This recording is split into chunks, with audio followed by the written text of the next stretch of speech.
Have you ever thought about interview prep in terms of what the people on the other side of the table are thinking about? An empathetic viewpoint where you put yourself in the shoes of the recruiter or the hiring manager. That's what we're going to do in this video as we review this Fast Company article on the right way to hire an AI-ready workforce. Of course, this topic material is really timely right now.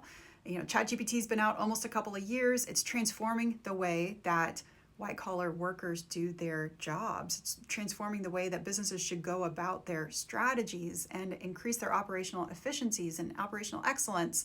So why would you not want to make sure through the hiring process that you're getting the best AI-ready workforce together?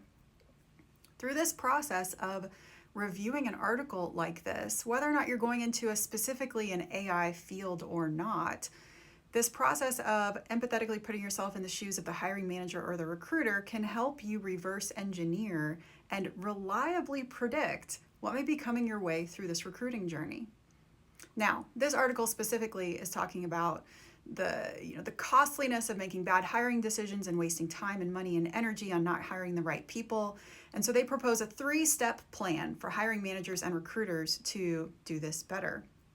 It's a pretty standard approach that they put forward here. Step 1, develop a clear definition of the key success factors, KSFs, the knowledge, skills, and abilities required to succeed in the role for which you are hiring. I say a lot that people put so much time and thought into the job description itself. The words chosen, the phrases, the responsibility areas, what the company says about itself in the context of the job description, all of those things matter. You need to go through that with a fine-tooth comb to understand what they're looking for, because it's not just ChatGPT generated. People have been really thoughtful with trying to decide what type of position are we actually hiring for? What level should it be within our organization? Therefore, how much are we able to pay this person? And therefore, how do we test for those KSFs through the interview and recruiting process? That's the next step of this Fast Company article. Once any companies carefully define these KSFs, you need to decide how you're going to track and measure them through the recruiting journey. Creating scoring rubrics, creating specific types of questions for each of these KSFs.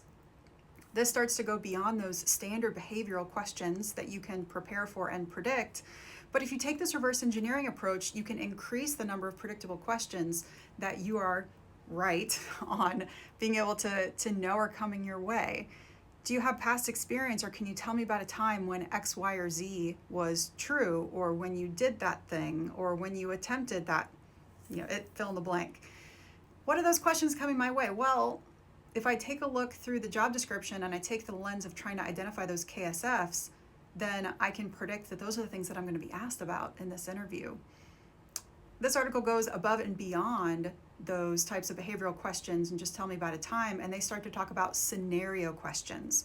Now at Kurated, we call these casing discussions, those live action conversations that you have with an interviewer where you don't know the topic of what's coming and you have to actually solve something in the moment, or tell your interviewer how you're going to think about something, or how you would process through a certain set of actions or strategies. These casing discussions are also things that you can practice and you can be ready for going into the interview.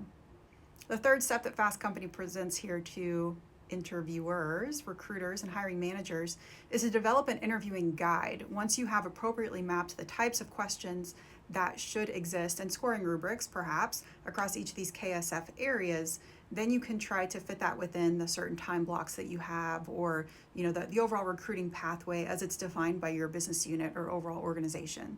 Yes, they ultimately have to decide, if I have a 30-minute intro, round 1 interview and a 60-minute final round interview, what's the general flow that I need to have? How am I going to use that time most effectively to test for these KSFs and to make sure that I'm getting the best person that we can find who fits what we need in this role? By taking this mindset and approach to recruiting, by trying to take an empathetic standpoint, put yourself in the shoes of the recruiter or hiring manager, try to reverse engineer. What are those KSFs? How might they ask me, and try to test me on those areas? And what types of questions can I expect? You can be better prepared. To get prepared, join us at Kurated Interview. We can help you along this journey.